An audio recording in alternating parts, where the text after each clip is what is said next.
السلام عليكم ورحمة الله وبركاته. قال الله تعالى في القرآن الكريم: أعوذ بالله من الشيطان الرجيم. بسم الله الرحمن الرحيم. إن الله وملائكته يصلون على النبي يا أيها الذين آمنوا صلوا عليه وسلموا تسليما. اللهم صل على سيدنا محمد النبي الأمي وعلى آله وصحبه وسلم تسليما. அல்லாஹ்வுடைய மாபெரும் கிருபையால் நாளைய நாள் ஜும்மாவுடைய தினமாக இருக்கிறது.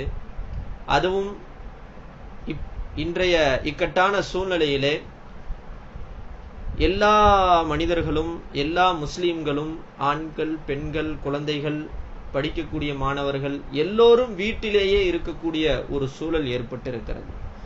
இந்த சூழலில் நாம் ஜும்மா தினத்தன்று என்ன அமல்களை செய்ய வேண்டும், எதை ஓத வேண்டும் என்று ரசூல் ஸல்லல்லாஹு அலைஹி வஸல்லம் அவர்கள் நமக்கு காட்டி கொடுத்திருக்கிறார்கள் என்பதை நாம் தெரிந்து அமல் செய்ய வேண்டும் என்கிற அடிப்படையிலே ஒரு சில விஷயங்கள் உங்களிடத்திலே நான் பகிர்ந்து கொள்கின்றேன். குறிப்பாக இந்த ஜும்மாவுடைய தினம் என்பது மிக சிறப்பிற்குரிய தினம். ரசூல் ஸல்லல்லாஹு அலைஹி வஸல்லத்துடைய ஹதீஸிலே வருகிறது, அஃலலு ஐயாம் இன்ன மின் அஃலலி ஐயாமிக்கும் யௌமுல் ஜும்ஆ, உங்களின் நாட்களிலே சிறந்த நாள். இன்னொரு ஹதீஸிலே நாட்களின் தலைவர் அது ஜும்மாவுடைய தினம் என்று சொல்லப்படுகிறது. ஜும்மாவில் அவ்வளவு சிறப்பு இருக்கிறது. இந்த ஜும்மாவுடைய தினத்தன்று ரசூல் ஸல்லல்லாஹு அலைஹி வஸல்லம் எதை ஓத சொல்லியிருக்கிறார்கள் என்பதை பார்க்கிற போது ரசூல் ஸல்லல்லாஹு அலைஹி வஸல்லம் அவர்கள் நிரப்பமான ஹதீஸிலே ஜும்மாவுடைய தினத்தன்று குர்ஆனில் இருக்கக்கூடிய சூரத்துல் கஹஃப் என்கிற சூறாவை ஓத சொல்லி ரசூல் ஸல்லல்லாஹு அலைஹி வஸல்லம் அவர்கள் நமக்கு வழிகாட்டி இருக்கிறார்கள். ஹதீஸிலே அல் முஅஜமுல் கபீர், அல் முஅஜமுல் அவுசத்திலே தபரானி ரஹ்மத்துல்லாஹி அலைஹி பதிவு செய்திருக்கிறார்கள், மன் கரஅ சூரத்துல் கஹ்ஃப் யௌமுல் ஜும்ஆ, ஜும்மாவுடைய தினத்தன்று சூரத்துல் கஹ்ஃபை யார் ஓதுகிறாரோ, கஹ்ஃப் சூறாவை யார் ஓதுகிறாரோ. இன்னைக்கு நம்ம பார்த்தோம்னா மதரசாக்கள்ல காலகாலமாக எல்லா மதரசாக்களிலேயும் மாணவர்கள் வெள்ளிக்கிழமை ஆனால் காலையிலே சூரத்துல் கஹ்ஃபை ஓதுவார்கள். காரணம், ஹதீஸிலே வழிகாட்டி இருக்கிறார்கள் ரசூல் ஸல்லல்லாஹு அலைஹி வஸல்லம். இப்ப மன் கரஅ சூரத்துல் கஹ்ஃப் யௌமுல் ஜும்ஆ, யார் ஜும்மா தினத்தன்று சூரத்துல் கஹ்ஃபை ஓதுகிறாரோ அவர் ஃபஹுவ மஅசூமுன் மின் குல்லி ஃபித்னத்தின் இலா ஸமானியத்தி ஐயாம், 8 நாட்கள் அவர் எல்லா விதமான குழப்பங்களை விட்டும் பாதுகாக்கப்பட்டவராக ஆகிவிடுவார். ரசூல் ஸல்லல்லாஹு அலைஹி வஸல்லம் சொல்வது, அவர் சூரத்துல் கஹ்ஃபை அந்த ஜும்மாவுடைய தினத்தில் ஓதுவதனால் அல்லாஹ் அன்றிலிருந்து 8 நாள் அவர் எல்லா ஃபித்னாக்கள், எல்லா குழப்பங்களை விட்டும் பாதுகாக்கப்பட்டவராக அவர் ஆகிவிடுவார். அது மட்டுமல்ல, ரசூல் ஸல்லல்லாஹு அலைஹி வஸல்லம் சொன்னது, ஒருவேளை அவர் கஹ்ஃப் சூரா ஓதிய ஜும்மாவிலிருந்து அடுத்த அந்த 8 நாளுக்குள்ளேயே தஜ்ஜால் வெளிப்பட்டு விட்டால், வ இன் ஹரஜத் தஜ்ஜால் உஸிம மின்ஹு, ஒருவேளை தஜ்ஜால் என்பவன் மிகப்பெரிய சவாலாக இருப்பான். கியாமத்துடைய நெருக்கத்திலே மிக கொடூரமான ஒரு மனித தோற்றத்திலே, கொடூரமான தோற்றம். ஹதீஸ்ல வருது, சில ஹதீஸுகள்ல விவரமாக சொல்ல வேண்டிய நேரம் இல்லை இது.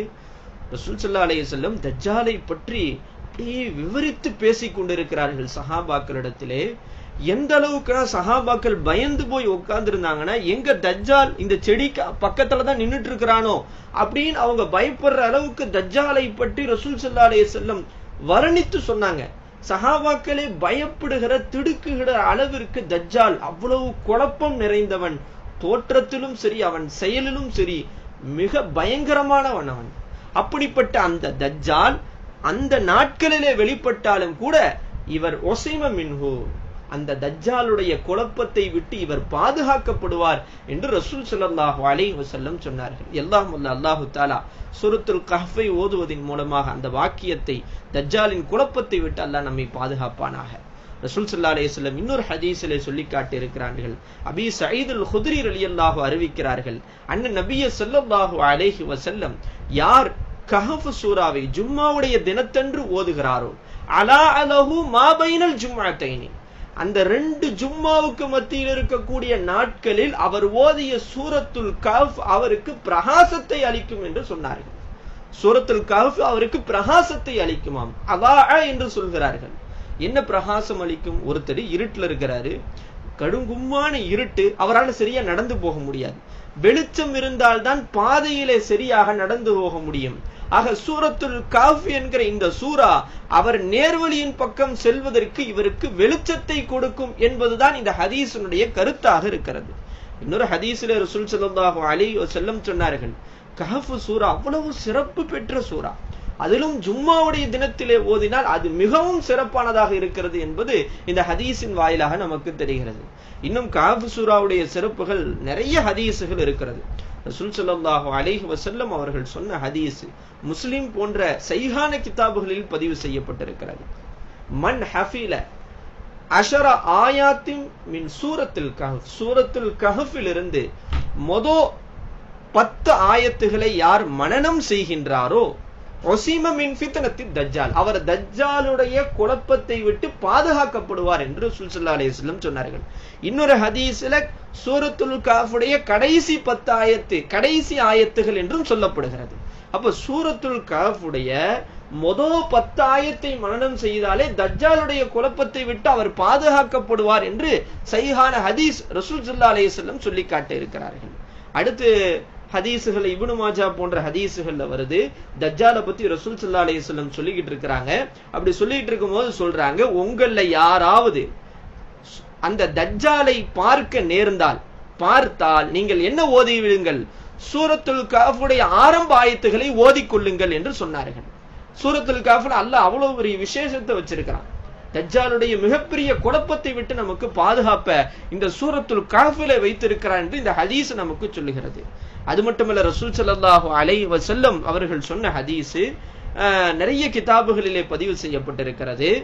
அந்த சூரத்துல் கஹ்ஃபை யார் ஓதுகிறாரோ, அதனுடைய ஆரம்ப பகுதி கடைசி பகுதி யார் ஓதுகிறாரோ, கானத்து லஹு நூரன் மின் கதமிஹி இலா ரஅசிஹி, அவருடைய பாதத்திலிருந்து தலை வரைக்கும் அது பிரகாசமாக ஆகிவிடுமா, அப்படி பிரகாசமானதாக ஆகிவிடும்.